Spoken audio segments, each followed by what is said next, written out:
নমস্কার। নতুন একটা রেসিপি আপনাদের সাথে শেয়ার করতে চলে এলাম। আর সেটা হচ্ছে চিকেন 65 উইথ গ্রেভি। তো রেসিপি শুরু করার আগে বলে রাখি, যারা আমার চ্যানেলে নতুন এসছেন তাদেরকে ওয়েলকাম, এবং চ্যানেলটিকে সাবস্ক্রাইব করে রাখবেন যদি আপনারা নতুন নতুন ভিডিও দেখতে চান। আর যদি ভিডিওটা ভালো লাগে, রেসিপিটা ভালো লাগে, তো অবশ্যই একটা লাইক, কমেন্ট এবং শেয়ার, যাতে অনেক মানুষের কাছে এই রেসিপিগুলো পৌঁছে যায়। তো আর বেশি দেরি না করে চলুন শুরু করা যাক আজকের এই স্পাইসি একদম চটপটা রেসিপি চিকেন 65, যেটা যে কোনো রুটি, পরোটা বা রাইসের সঙ্গেও কিন্তু দারুণ লাগবে। তাহলে চলুন শুরু করা যাক। আমি এখানে 500 গ্রাম চিকেন নিয়েছি। এটাকে বোনলেস পিস দিয়েও করা যায়, কিন্তু আমি আজকে এটাকে বড় লেগ পিস দিয়ে করব। সঙ্গে আর কিছু চিকেন পিস রয়েছে। নুন দেব, একটু হলুদ গুঁড়ো, আর দেব একটু Kashmiri red chilli powder. Marination চলছে চিকেনের। তো এছাড়াও আরও কিছু উপকরণ আমাদের লাগবে।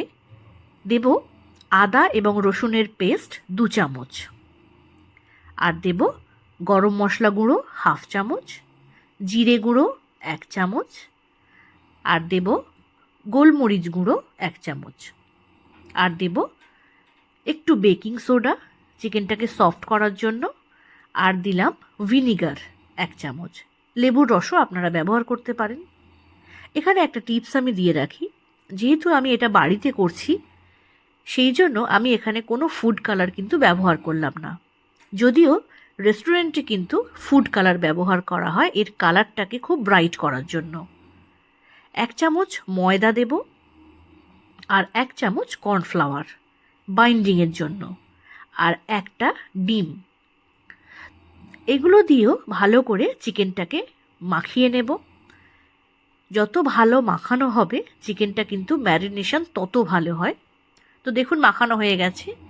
গ্রেভির জন্য টক দই নিয়েছি, 100 গ্রাম টক দই ভালো করে ফেটিয়ে নিয়েছি। এর মধ্যে 4 চামচ দিচ্ছি টমেটো কেচাপ, 1/2 চামচ সয়া সস, খুব বেশি দেওয়ার দরকার নেই। ভালো করে মিশিয়ে নিলাম পুরো মিশ্রণটাকে। এরপর এর মধ্যে দিয়ে দিচ্ছি ভিনিগার আর একটু চিনি, ভিনিগারটাকে ব্যালেন্স করার জন্য। 1 চামচ কাশ্মীরি রেড চিলি পাউডার। আমি চিকেন ম্যারিনেশনেও কাশ্মীরি রেড চিলি পাউডার ব্যবহার করেছি, কোনো ফুড কালার কিন্তু ব্যবহার করিনি। আর গ্রেভিতেও কিন্তু 1 চামচ কাশ্মীরি রেড চিলি পাউডার দিলাম কালারের জন্য। কোনো ফুড কালার আমি এখানে ব্যবহার করছি না। এইবারে একটা কড়াইতে রিফাইন্ড অয়েল দিয়েছি। বেশি তেল এখানে লাগে না, শুধু চিকেনটাকে ফ্রাই করার জন্য। তো এটাকে ভালো করে আমি মিডিয়ামে ফ্লেমে চিকেনটাকে ফ্রাই করে নেব। তো দেখুন লেগ পিসগুলো দেখতে কত সুন্দর লাগছে, আর আপনাদেরও নিশ্চয়ই লেগ পিস খেতে ভীষণ ভালো লাগে। তো ঢাকা দিয়ে দিয়ে আমি চিকেনটাকে ফ্রাই করছি। খুব বেশি কালো করার দরকার নেই, হালকা ব্রাউন হলেই কিন্তু পিসগুলোকে তুলে নিতে হবে। তো আমি এইভাবে একটা একটা করে চিকেনের পিসগুলোকে ভেজে নিচ্ছি। প্রথমে লেগ পিসগুলোকে ফ্রাই করে নিলাম, আর এছাড়া বাদবাকি যে পিসগুলো ছিল সেইগুলোকেও ফ্রাই করছি। শুধুমাত্র বোনলেস পিস ছোট ছোট করে কেটেও করা যায়, কিন্তু আমি এখানে বড় পিস দিয়েই করলাম। আদা এবং রসুন একদম ছোট ছোট করে কেটে রাখা ছিল 1 চামচ, সেটা আমি ফ্রাই করলাম। তার মধ্যে দিয়ে দিলাম একটা গোটা পেঁয়াজ, সেটাকেও কুচি কুচি করে নিয়েছি। তো আদা, পেঁয়াজ, রসুন যতক্ষণ না কাঁচা গন্ধটা চলে যায় ততক্ষণ হালকা করে একটু ফ্রাই করে নিলাম। কাঁচা লঙ্কা কুচি সেটা আপনার স্বাদ অনুযায়ী দেবেন। আমি এখানে একটু ঝাল পছন্দ করি, আর চিকেন 65 একটু ঝাল ঝাল হয়, সেই জন্য 2 চামচ কাঁচা লঙ্কা কুচোনো আমি এখানে দিয়ে দিলাম। হালকা করে একটু ফ্রাই করে নেওয়ার পর এর মধ্যে দিয়ে দেব কারি পাতা। এই কারি পাতাই কিন্তু চিকেন 65-এর আসল উপকরণ। এই কারি পাতার যে স্মেলটা আসে সেটাই কিন্তু একদম রেস্টুরেন্টের মতো চিকেন 65-এ এনে দেবে। একটু নুন দিয়ে দিলাম যাতে পেঁয়াজ, আদা, রসুন সব কিছু একটু নরম হয়ে যায়। একটু ঢাকাও দিয়ে দিতে হবে। তো ঢাকাটা খুলে নেওয়ার পর দেখুন পেঁয়াজগুলো কিন্তু নরম হয়ে গেছে, যেহেতু নুন দেয়া ছিল হালকা করে। তো আর একবার ভালো করে নাড়াচাড়া করে নিলাম। কারি পাতাগুলো থেকেও খুব সুন্দর একটা স্মেল চলে এসেছে, কাঁচা লঙ্কারও একটা ফ্লেভার রয়েছে।